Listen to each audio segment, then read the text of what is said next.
Hey, it's HighTechDad, and we're looking at the 2013 Dodge Dart Rallye, and this is a new model for Dodge. Obviously there were Dodge Darts in the past, but the 2013 is a new one. This is a 1.6 liter 160 horsepower turbocharged little sedan, which gets pretty decent gas mileage. It's about I believe around 27 city to 37 on the highway, and it's a peppy little machine. I do have a few complaints about the engine. It does have a bit of a slushy lag time to when you step on the accelerator to when the little turbo kicks in, but once it gets going, it's a lot of fun. The suspension's really tight. And you can really feel the curves in the road, feel the road beneath you. There is a larger 2.0 liter. I think it has higher horsepower coming out. That's the Tiger Shark engine. I'd almost recommend waiting for that model to come out, but this one, base price is around $17,000. This one, as tested, was around 24. So let's take a look at some of the interior and the tech inside. So it's a 5-seater. My kids did say that they really felt that the back seats were really comfortable, so kudos for that. And it is a comfortable sedan. There is plenty of cargo space in the trunk. And at the price point of 24, you're going to get a pretty fun little car.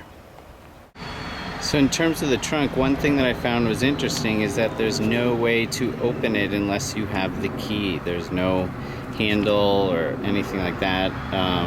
But if you have the key, and it is an interesting key, this actually does go in and turn the car on.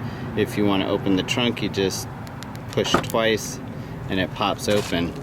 And then you can see there's lots of cargo space. You can fold down the rear seats and pass through things into the forward compartment as well.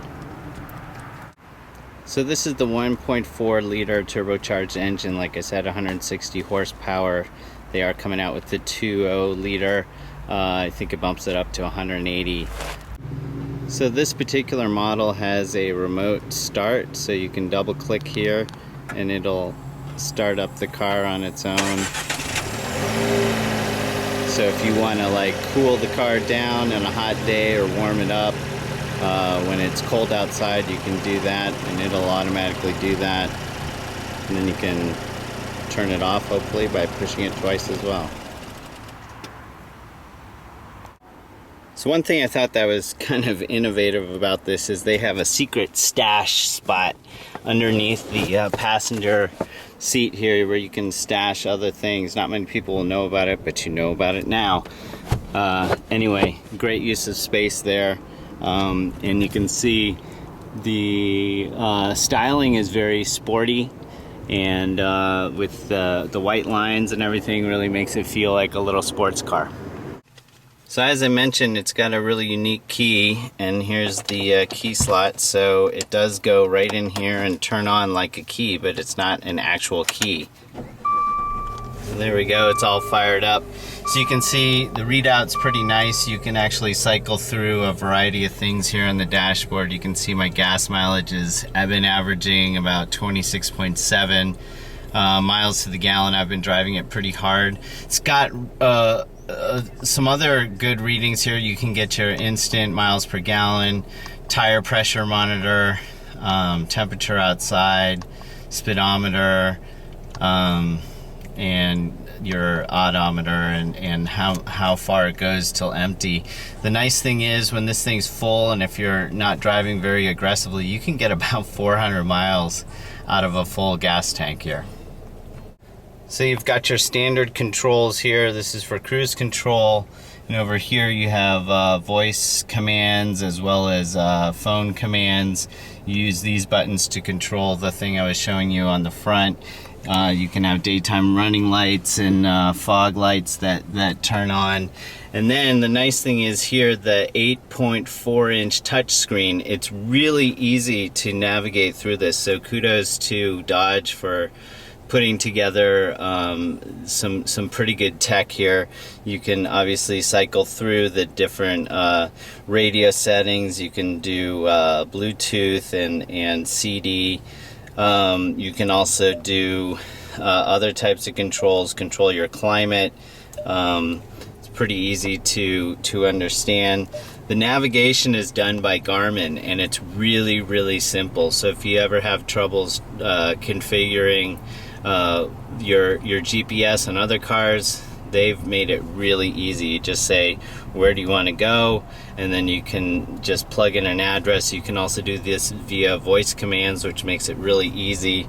You also have phone controls, and then a huge variety of settings that you can control for the cars. Like if you want to have daytime running lights going, you just can click that on or turn it off really easily just by touching the touch screen.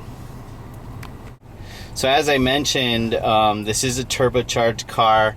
There is quite a bit of lag when you're just starting out, and I did notice that when you do punch the accelerator, it takes it a second or two to really react.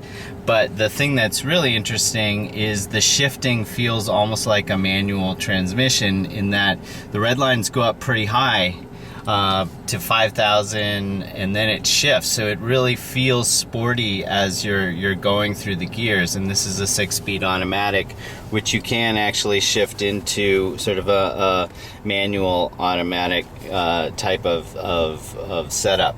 This is what they call a dry clutch transmission, and it is actually quite a lot of fun to drive.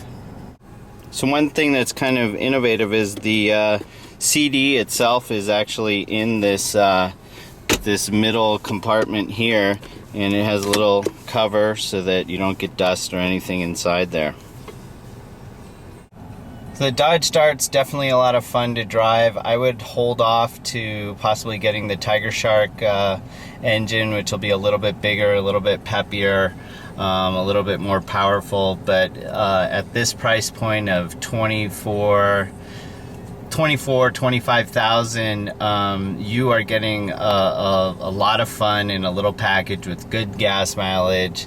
That's a lot of fun to drive. So if you want to read more about it, you can visit my website, and that's at www.hightechdad.com, or you can ask me on Twitter, and I'm at HighTechDad, or take a visit to my Facebook page, and that's facebook.com/HTD blog.